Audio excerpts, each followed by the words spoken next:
Miguel Iturrate and Devin Miller, the MMA team, back here at the CRP. We are in the wake of the UFC London and Jorge Masvidal's knockout win over Darren Till. Jorge making news with the second round stoppage, making more news, getting into an altercation afterwards with one of the other fighters. And Devin, what can you tell us about the details here? Well, it was during the ESPN post-fight coverage. Masvidal was doing an interview. Apparently, Leon Edwards starts walking by at a distance, starts heckling Masvidal with some words. And going back to like a previous interview Masvidal had done earlier in the week, I forget with who, but basically he was talking about, like, you know, if somebody has words about me, he's like, I'm going to confront you. I'm not coming at you. Like, and he backed up that talk and fulfilled his persona by just proceeding to walk away from the interviewer, walk up to Leon Edwards, and just really throw a fast combination at him until he's pulled off. Actually split Leon under the eye. So it was an embarrassing moment for Leon Edwards because he just had Masvidal run up, knock him, they get separated, and that's all it was.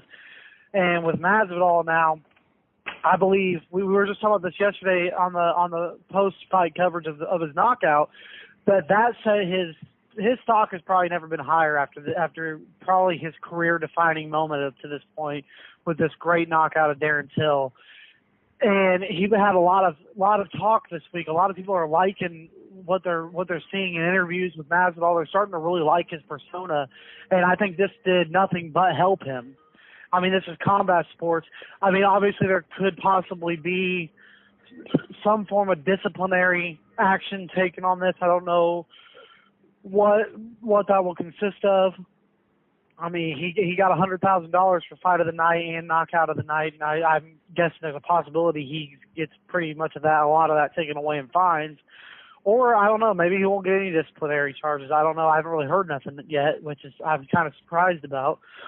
But ultimately, this, in the grand scheme of things, more people are hearing the name Jorge Masvidal than any time ever right now, and I think people are going to really resonate toward his character, and I think that does a lot of good for him moving forward. And there's a lot of favorable matchups for him at welterweight, Leon Edwards being one of them.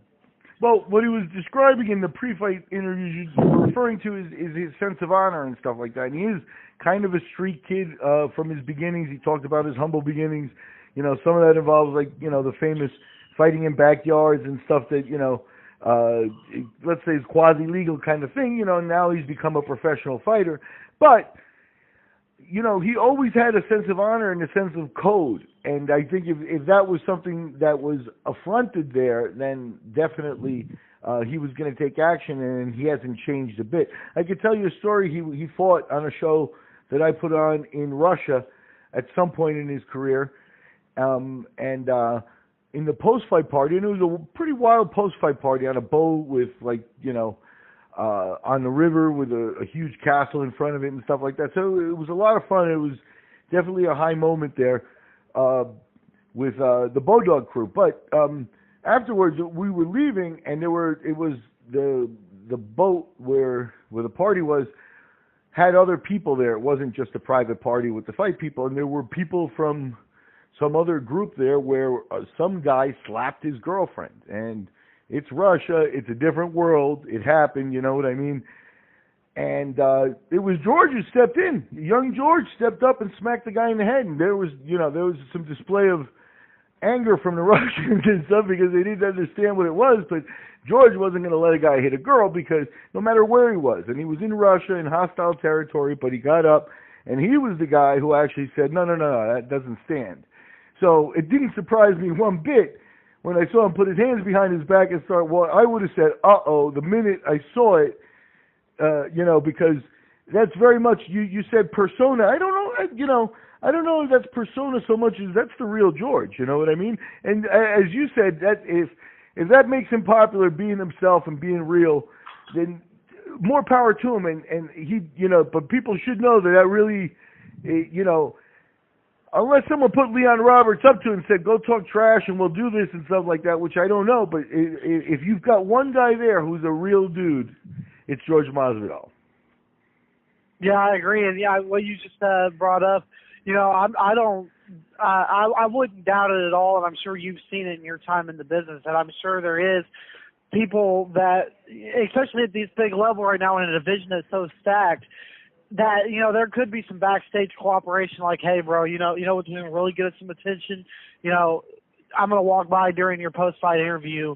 I'm going to talk some smack, come over and swing on me. You know, we're going to get a lot of attention. Our names are going to be out there. We can set up a potential fight. We can make a lot of money. It'll be good for us. But I don't think that's the case here, just because I think that the look on Leon Edwards' face afterwards was like, I did not expect that to happen. Like, you know, yeah. I didn't expect him to really come at me like that. Like, and I just think Masvidal just showed that. Don't call me. I noticed that Ben Askren is one of even Ben Askren, when he was on the post-fight thing on ESPN with Bisping and I always forget her name, the host of the ESPN. Dan Hardy.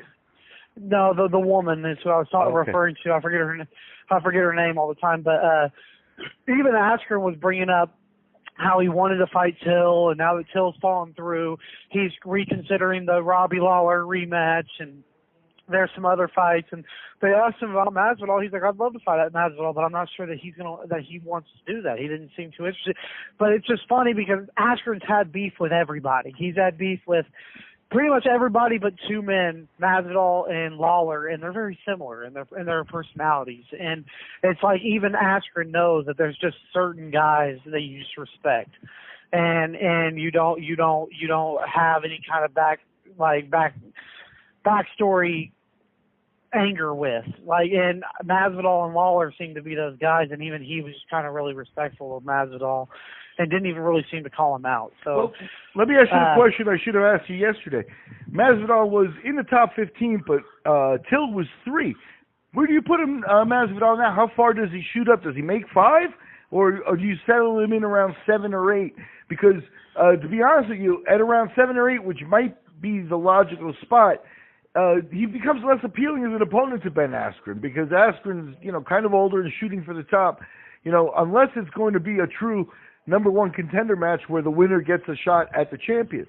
So, how do you see that?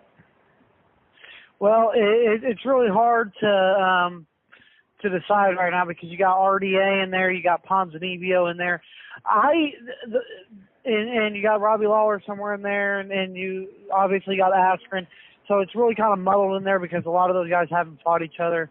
The one thing you do have to have is RDA above Lawler. I know that because he beat Lawler, and Askren technically has a win over Lawler, so I guess he's above Lawler. But when it comes to like Masvidal, Ponzinibbio, Leon Edwards, all them guys that are underneath the top 3 in the division, which is still Usman, Woodley, and Covington, there's really no clear-cut person that's entering the top of that division. There's like 6 or 7 guys in there that could all float around. The big sleeper for me in the whole division has been for a while has been Santiago Ponzinibbio. He's on a 7-fight win streak. I think that'd be a really interesting fight with Jorge Masvidal. I don't think that's what they'll do next, but I think that'd be an interesting fight. But Masvidal, after this weekend, has something that, even though he's 1-2 in his last 3 fights, he just beat the number 3 guy, and he's bringing a lot of attention to himself, and that goes such a long way. We all know that, and I think that they're gonna rank him adequately for that. Like, and especially with beating the number 3 guy, I think we could see him with a number in the top 5 contendership after this. And I think Askren's a good fight. That's what I thought originally after this fight was over. That since he was calling out Darren Till so bad, I was thinking that, you know, Masvidal and Askren will be next. Now, I think it's a good chance to Leon Edwards versus Masvidal, which is a really good fight.